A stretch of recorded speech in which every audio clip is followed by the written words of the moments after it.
Hey, and welcome back to another video. So about a month ago, Apple released the iOS 18 update on the 16th of September. And the iPhone 11, being one of the older devices that still supports iOS 18, is still a well all-rounded phone that many people still hold on to, just people who don't want the latest and the greatest. However, you may have been wondering what it's like to run such a new update on an older iPhone, such as the iPhone 11. How does it perform? Are the apps still fast? How is the gaming performance? How is the browser? And so on. And in this video, I'll be answering all those questions and going into some of the features that are supported on this phone on iOS 18. And I'll be giving you my review overall.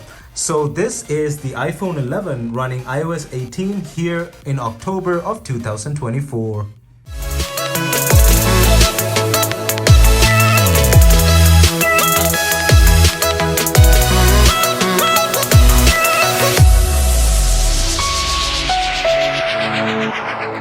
So as always with any of these videos, don't forget to smash that like button down below as it helps this video get on YouTube's algorithm. And also don't forget to hit that subscribe button down below and ring that bell notification button so you're notified whenever I upload a new video. Also, if you have any questions or comments regarding this video, don't forget to leave it down in the comment section below. We can start a discussion or I can answer your questions. My social media is linked down in the description below as well, which includes Instagram, Discord, and X. And now let's jump right into this video. Now, as with all my videos, there will be a segmented slider bar and timestamps in the description. For those who don't want to watch the full video, you can go ahead and use the slider bar or timestamps to jump to whichever section you'd like. All the sections have been segmented and titled. So right off the bat, these two iPhone 11s are, if you have kept up with the channel over the past few years, these two are my main recording phones for this channel. And in this video, I'm actually using my iPhone 12 Pro Max. As you can see there, I'm using my iPhone 12 Pro Max as the recording phone. So these two iPhone 11s have been used quite a bit on this channel before for iPhone 11 related videos, but usually they're behind the scenes recording the actual video. They're just basically glorified cameras. But I do use them for other purposes on the side as well. And even with their camera usage, I have noticed throughout the past few weeks their performance and how they've changed, or have they become better or not. And all of that is based off just my usage, which hasn't changed in the past year on these phones. And we'll now jump into, we'll first start off with just the compatibility list, and we'll go off from there. Now, as always, I start off with a compatibility list here, and this has been the same for years. I always cover this to predict for how many more years the phone in question will be supported. Now, in this case, it is the iPhone 11. Now, if you look at the bottom of the list here, the iPhone 11 is definitely down there, but not completely down there. And you have the iPhone SE 2nd Gen, which has identical specs to the iPhone 11, the A13, but then you have the iPhone XS, XR, and XS Max, which are inferior to the iPhone SE 2nd Gen and the iPhone 11 in terms of specs, because the XS, XS Max, and XR all have the A12 Bionic. So looking at this, I can tell the iPhone 11 will have two more major updates. Why? So next year, the XS, XS Max, and XR, the three of them, will be killed off. They were released in 2018. They will get up till iOS 19 and they'll be killed off. Then the iPhone 11, the 11 Pro and Pro Max, and the 2nd generation SE will move to the bottom of the list.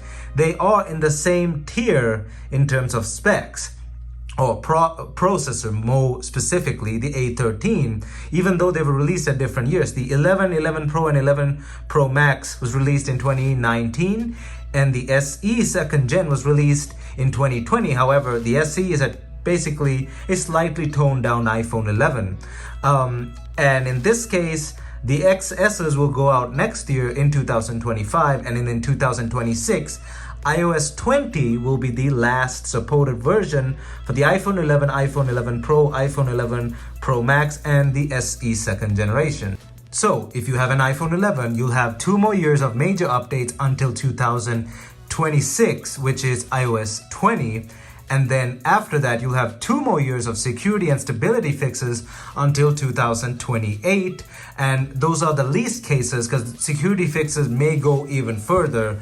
Looking at Apple's history with the iPhone 4S, for example, security fixes may go even further. But your last major update will be iOS 20, and your security fixes will go until 2028 on whatever that update is, iOS 20 point whatever.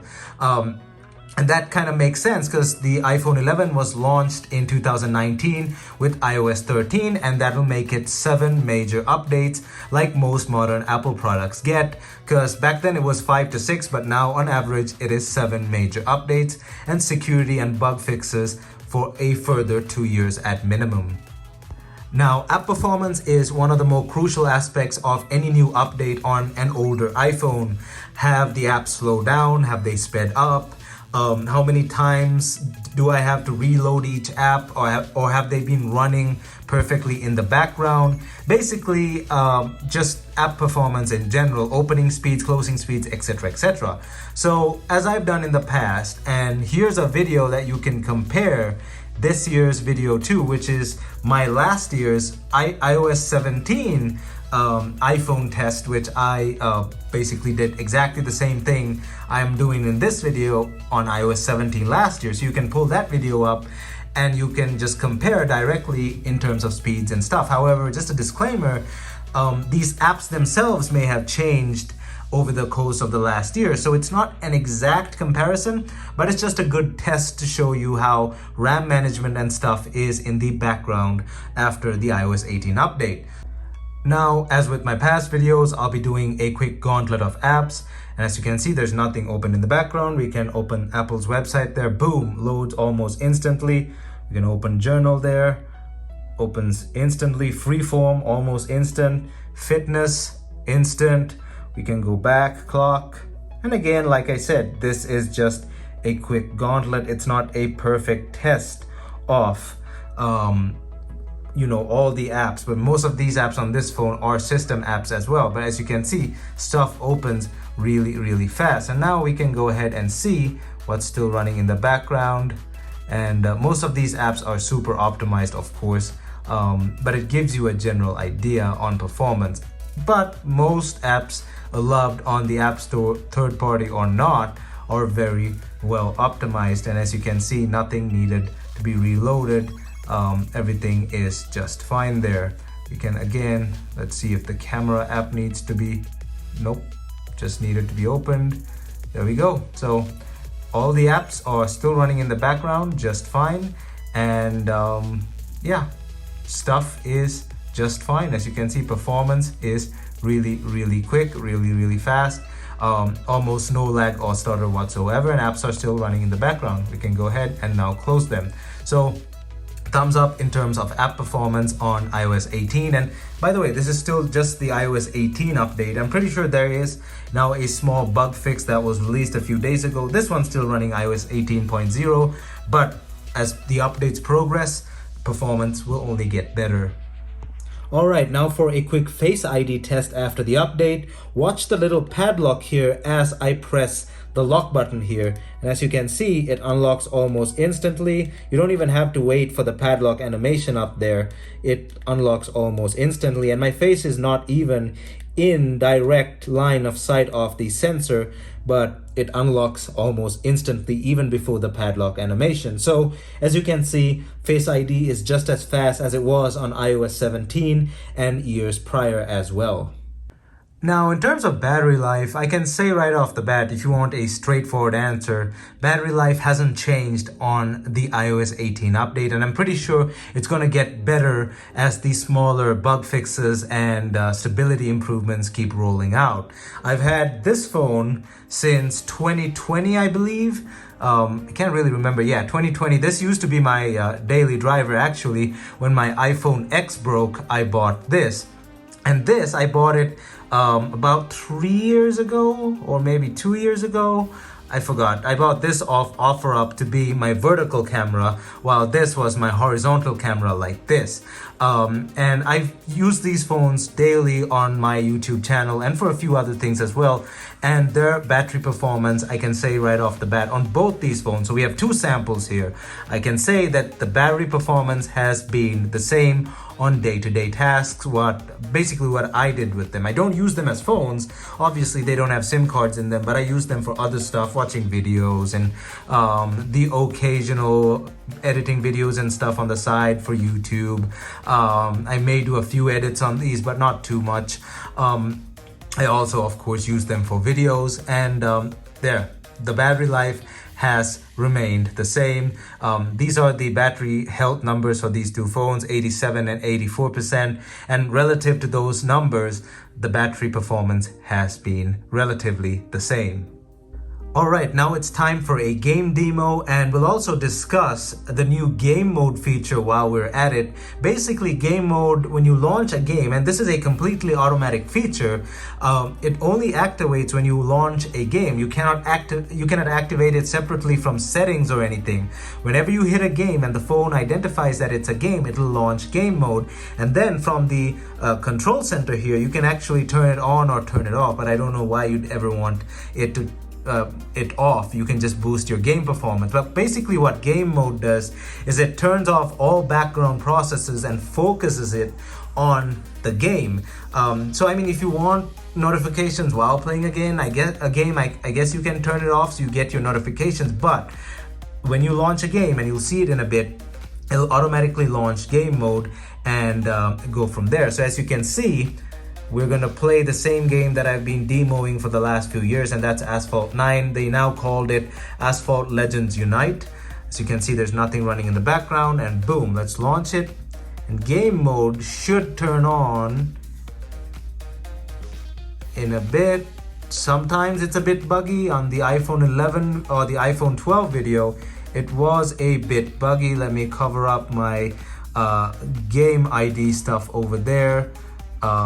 So yeah, I just had to cover the screen up just a bit. There's a gamer ID stuff swap. So this did it once as well when I was in the iPhone 12 video. It didn't launch game mode automatically, because when you pull down the control center, it should say game mode up there.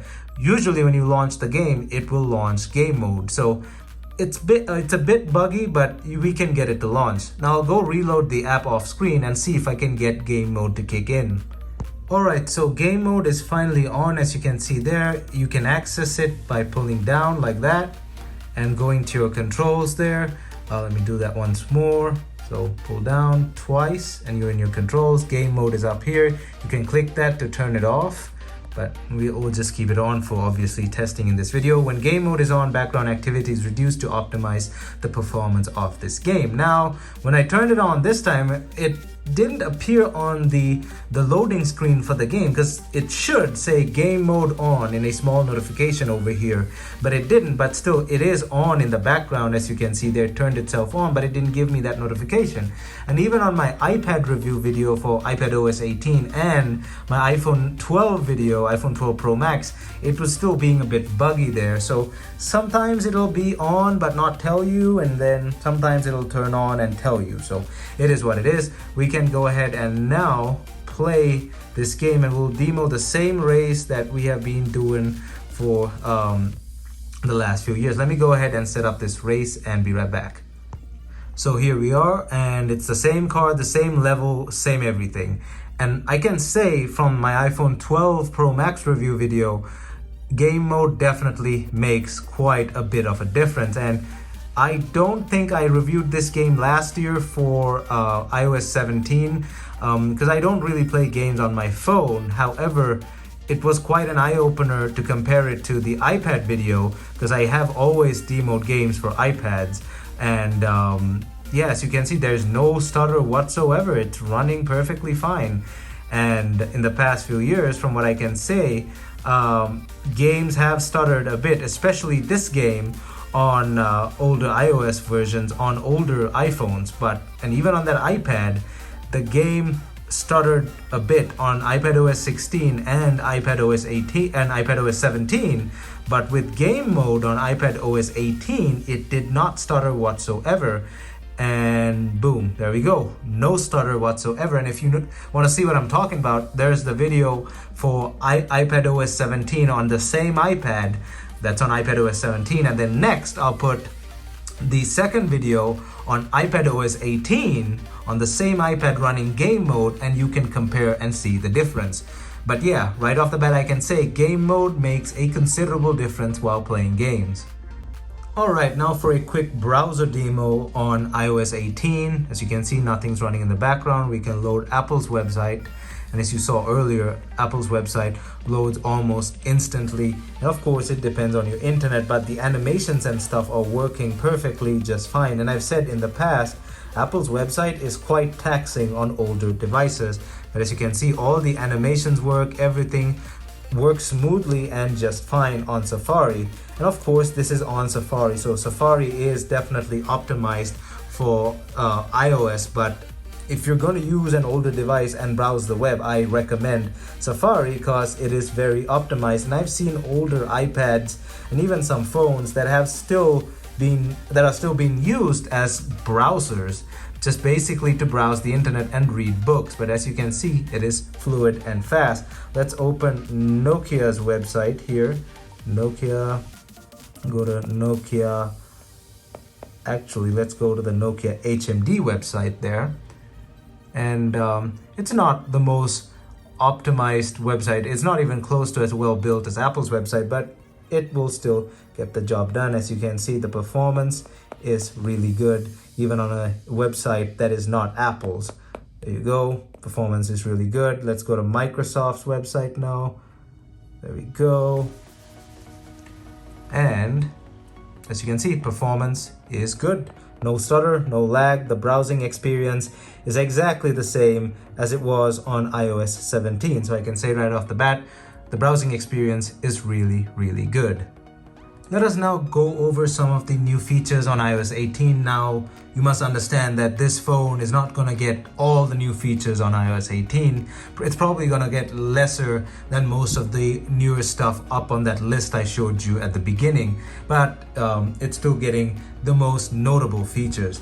It's obviously not getting Apple Intelligence. I mean, you already know that at this point, being this old, it's not going to get Apple Intelligence, but I really don't care about Apple Intelligence. Even if I had a phone that ran it, wouldn't care, wouldn't use it, I'll turn it off. Not a big fan of AI, it's kind of sus, whatever. Writing, focus, and communication. You can actually make images and blah, blah, blah out of text. Haven't tried it, don't really care about it. Siri got an update. It's a bit, oh, don't turn on. There we go. It turned on in my other room, so on my HomePod. Customization, rearrange apps and widgets. This is really cool. Now you can just put apps and widgets in weird spots like that as well, and they won't reset and just bounce back there. You can put them basically all over the place you want, and they will hold their position. Yeah, Android has had that for years. It is what it is, but you know, Apple finally caught up. New look on app icons. This is one of my favorite features. You can actually press and hold, and now you have edit up there. You can actually customize and change the theme to dark on your home screen. You can do automatic depending on the light sensor, or you can do tinted. You can choose a color and choose its brightness as well. And yeah, that's pretty cool. There you go. Blue. You can also change the colors to almost mute. If you don't really care about colors, you can turn it white like that. And if you have a phone that has an OLED display, now the iPhone 11 doesn't have an OLED or an AMOLED, it has an LCD, but if you have an iPhone that has an OLED display, that'll actually help you save battery life. But yeah, you have your colors and stuff like that. You can also select larger icons like that, but I just like keeping it stock or on dark like that. So that's a really nice little feature there. Moving down, you can lock almost all of your apps. Another feature that Apple had many years of catching up to do, which is locking apps, something Android had for over a decade. So like calculator, obviously you don't have a lock feature on a calculator, come on. But then Photos is an obvious thing. There you go. You can use Face ID or password. If your Face ID system doesn't work, like on my iPad, you'll just get the password option there. You can require Face ID or password to look at photos.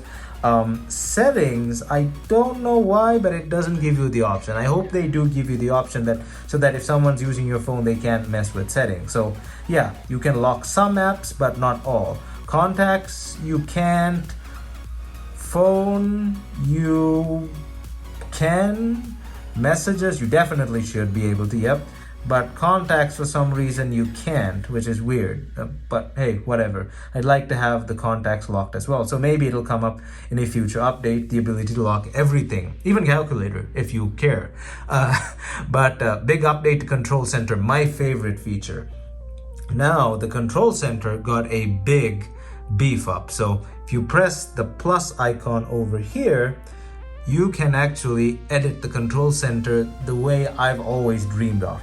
This little thing at the bottom on some of them helps you drag and change the size. Some of them you can actually drag them quite big as well, and you can add controls and boom, there's a plethora of controls to choose from accessibility, motor accessibility, vision, all of it, voice memos, utility sounds. And once newer apps start getting their updates, like I know Instagram has the option as well. I don't have Instagram installed on this phone, but on my 12 Pro Max I have Instagram, and Instagram was an option. And in the future, more apps are going to make use of this, which is going to be cool. So you can add quick launch from your Control Center while you're in another app. You can quickly jump to another app that you've set in your Control Center. So I can't wait for more third-party manufacturers to make use of that, or third-party app developers to make use of that.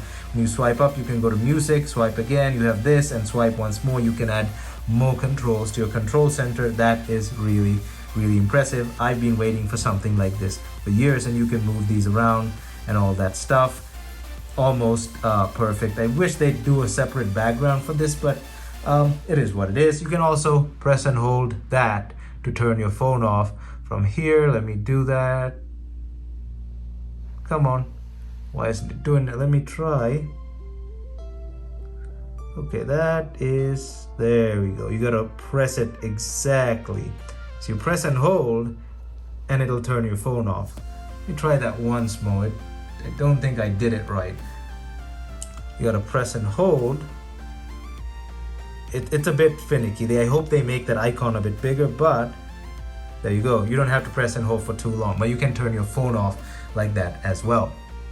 But yeah, Control Center got a huge beef up, so that is really good. Controls gallery, blah blah, everything I just already showed you, and you can increase the sizes and stuff like that.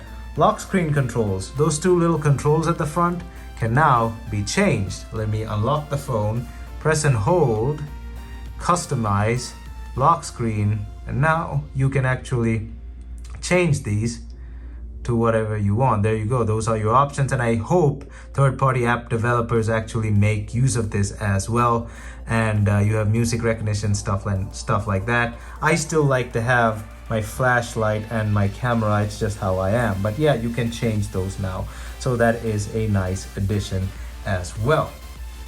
And moving on to photos, photos got a huge glow up as well, a well-deserved glow up after many years. Now I'm in the Photos app and I'm trying to hide some of my personal stuff on this phone, so that's why I'm not going to show you everything. But right at the bottom here, you can actually customize and reorder everything and reset it as well. So you can definitely customize the Photos app the way you want. You have your media types and stuff.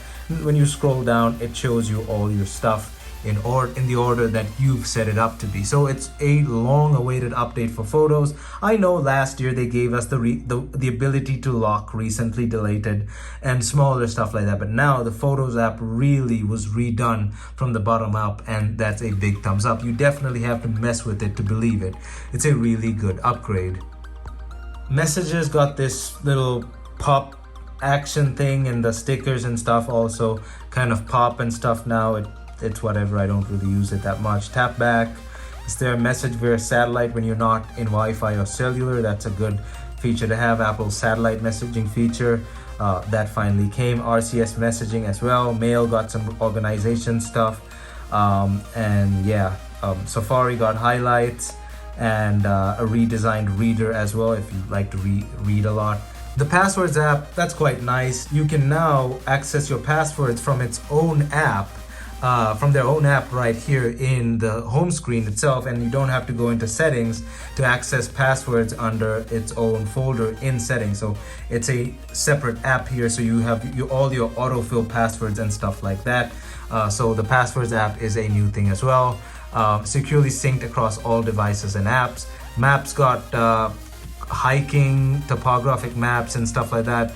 You can actually see the topography of I guess trails and stuff, elevations and stuff, but I don't think this is going to be as good as those dedicated hiking apps just yet. Apple will definitely need to update this to catch up to those dedicated hiking apps, but it's a good start. You can actually create your own routes and stuff like that. Game mode over here, we already spoke about that. Game mode is awesome. It optimizes performance, more responsive AirPods and controllers, wallet. You can tap to cash, tap with another iPhone just like AirDrop, and you can actually share cash. Event tickets and stuff, AirPods, just a few stuff all over the place. Notes with live audio transcription, and now the new math feature in Notes. Now I've done this a few times on my other reviews. It doesn't always go as planned, but let's actually try it. You can actually crunch numbers in Notes. So let's see. Okay, come on. 5 plus 2 equals, nope, doesn't recognize it. Your handwriting should be really good, and it's not ideal when you have you don't have an Apple Pencil. So 5 plus 2 solved, there we go, is 7. And you can do more complex math like x squared equals 2, y squared equals 7, z equals 5, and then you can do an equation x squared plus x cubed plus y squared plus 7 plus z, or whatever you want to call it. You can actually do all of that, and you can do more complex math. But in the interest of time, I'm not going to attempt that without my Apple Pencil and an iPad, because it's annoying to do and it doesn't work properly if your handwriting's crappy. But you can actually type these numbers, and you can actually do that way. 5, you have your star means multiply. 5 times 2 equals, there you go, 10. So you can crunch numbers in Notes, and you can even write, but as you saw, it doesn't really recognize that well. It'll get better as time goes on, so you can do math like that, and you can do more complex math with an Apple Pencil if your handwriting is better with an Apple Pencil. Your finger is not going to do the trick. You can actually highlight and collapse sections as well if you want to highlight something. So let's open the Notes app just again, type something, you select it, you go there, and you have your highlighting options. Just a few options there. We have 5 for now, but you can highlight it like that as well. Journal is there, track goals with Insight View, blah blah blah blah blah. Add widgets for writing prompt and streaks, etc etc. And the Home app got some updates as well. Robot vacuum cleaner, privacy and security, and improved Bluetooth privacy. And the Calculator app, let me show you here, got an upgrade as well. Now you have your full scientific, you have your bunch of stuff there, you have your scientific like that, and you can actually do the math notes thing that I just showed you in the Notes app here as well. Let's try, come on. You can draw, where's the pencil? So you can still draw, but here you'd rather want to type. But if you want to draw, you can. 5 plus 2 equals, yeah, it's not going to recognize it, but you get the idea. With an Apple Pencil it'll be better. So yeah, Calculator got an update as well. But yeah, that is basically a rundown of all the more interesting features on iOS 18. You can go in separately and review all the features on your own. I'm not going to dive into everything, but yeah, that was just a skim through of the features that I like, on just a few other things as well. So finally, for a quick discussion, right off the bat I can say iOS 18 is an okay update. There are some definitely nice features like the color changing and stuff on your home screen, and the control center is my favorite thing, the update to the control center. iOS 15 was honestly the last update that made me go wow. 16 and 17 were okay. 18 is definitely better than 16 and 17 in my opinion. The game mode, the control center, and the customization is great, but I think Apple can do much better than that, and I'm pretty sure they will in the future. As you can see, the iPhone 11 runs just fine on iOS 18, so there's your answer. You can go ahead and update. It has not been detrimental to the iPhone 11 in any way whatsoever. If not, it's just gotten a bit better in terms of performance and stuff. It's either stayed the same or gotten better ever so slightly. So yeah, you can go ahead and update. You have two samples here that I've been using, two separate phones that have the same consistency on iOS 18. So thumbs up, it works fine. You can go ahead and update.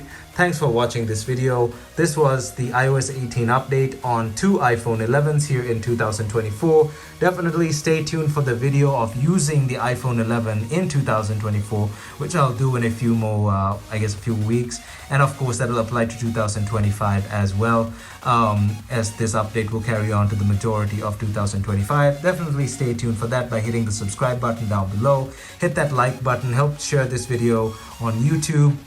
Also hit that bell notification button if you want to see more content from me. Leave a comment, leave a question, whatever you want, we can discuss down in the comment section below. My social media is linked in the description below, which includes Instagram, Discord, and X. Thumbs up, and I'll see you guys in my next video.